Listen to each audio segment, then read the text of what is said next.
PepsiCo की chairman Indira Nooyi की आत्मकथा। नूई लिखती हैं, मैं 7वें आसमान पर थी। ये एक साधारण उपलब्धि नहीं थी।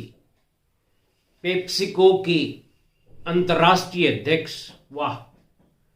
लबालब जोश से भरी हुई मैं तेजी से कार चला रही थी। मैंने रसोई में प्रवेश किया और अपनी चाबी और बैग काउंटर पर पटक दिए।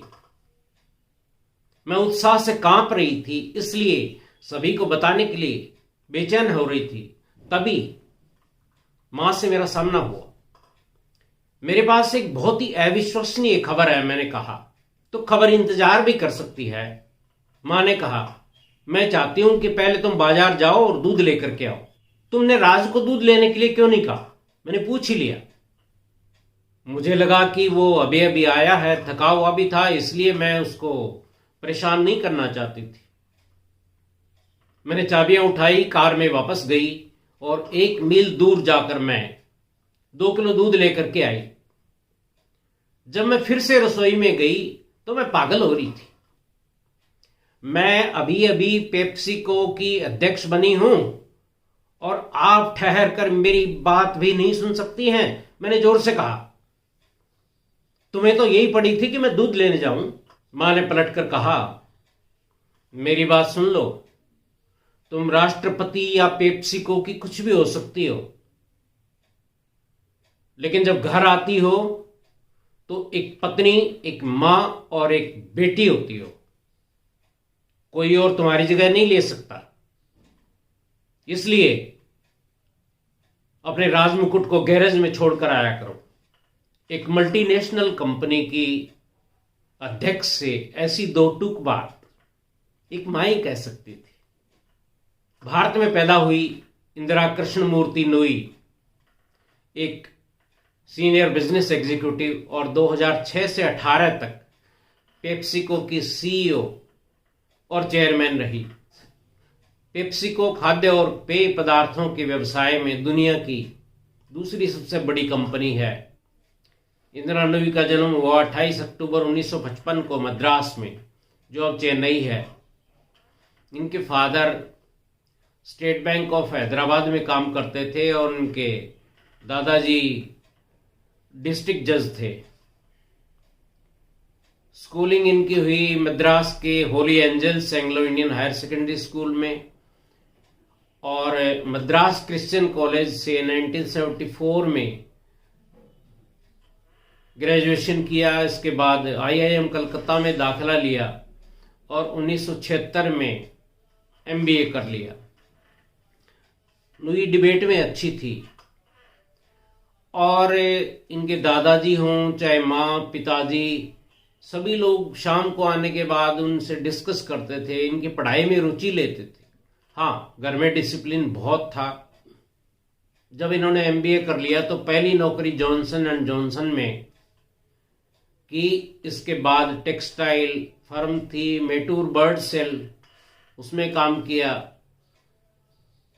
बाद में वो आगे पढ़ने के लिए येल यूनिवर्सिटी में चली गई, जहां से उन्होंने पब्लिक और प्राइवेट मैनेजमेंट में अध्ययन किया। हमेशा वो सीखती रही। जब इंदिरा नूई ने पहला इंटरव्यू दिया तो उनके पास ठीक से ड्रेस भी नहीं थी। जो कोट था वो ढीला था, स्लैक्स थोड़ी छोटी थी, क्योंकि उनके पास $50 ही थे ड्रेस खरीदने के लिए। इंदिरा नूई ने जहां भी काम किया, जो प्रोडक्ट है उसकी पूरी प्रोसेस का A to Z मौके पे जाके स्टडी किया। 1994 में वो पेप्सिको में शामिल हुई और 2001 में सीएफओ बन गई, चीफ फाइनेंस ऑफिसर। 1998 में ट्रोपिकाना को एक्वायर किया और 2001 में क्वेकर ओट्स कंपनी को अपने अंदर मर्ज किया। फॉर्च्यून मैगजीन ने सन 2014 में उन्हें दुनिया की सबसे प्रभावशाली व्यावसायिक महिलाओं में तीसरे स्थान पर रखा।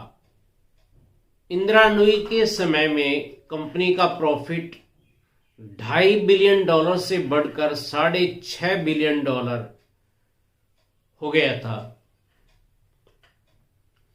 पेप्सिको की सीईओ के तौर पर उनका सालाना वेतन लगभग 144 करोड़ रुपए था। 2007 में भारत सरकार ने उन्हें पद्म भूषण से सम्मानित किया। इतना बड़ा पुरस्कार पाने पर भी इंदिरा नूई लिखती हैं कि उनको एक भी आदमी ने फोन नहीं किया। उनके परिवार के लोग तो थे वहां पर। आप कितने भी बड़े आदमी बन जाएं, यदि आप दूसरे लोगों में दिलचस्पी नहीं लेते तो कोई और भी आप में दिलचस्पी नहीं लेता। इंदिरा नूई की शादी राजकुमार नूई से हुई थी। इनकी 2 बेटियां हैं, प्रीता और तारा, दोनों अमेरिका में पढ़ती हैं। इंदिरा नूई ये मानती हैं कि कॉरपोरेट नेतृत्व में महिलाओं को उचित स्थान नहीं मिलता है और जो महिला सीईओ हैं उनको आमतौर पे पुरुषों से कम वेतन मिलता है। तो कई बार जब उन्होंने पूछा कि ऐसा क्यों है तो लोग कहते क्या फर्क पड़ता, 5% ही तो कम है।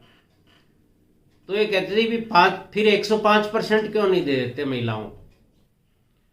इस किताब की खूबी ये है कि इंदिरा नूई न तो अपने गुणों को बढ़ा चढ़ाकर पेश करती हैं और न ही दूसरों की आलोचना करती हैं, वे सिर्फ काम की बात करती हैं। एक बात और है, उनके आने से 108 साल पहले से पेप्सिको कंपनी अस्तित्व में थी। 1898 में एस्टेब्लिश हुई थी और एक कोल्ड ड्रिंक बनाने वाली कंपनी में प्रॉफिट बढ़ाने के अलावा क्या चुनौती हो सकती है। इसलिए उनकी जो आत्मकथा है उसमें आंकड़े, समीक्षाएं, बैठकें, अधिग्रहण, प्रेजेंटेशन, एक के बाद एक इनका विवरण है। इसलिए किताब के अंदर थोड़ी नीरसता है, लेकिन जो महिलाएं अपने व्यवसाय में आगे बढ़ना चाहती हैं उनके लिए ये किताब प्रेरक हो सकती है। नूई उपनाम उन्होंने मैंगलोर के अपने छोटे से गांव के पीछे रखा।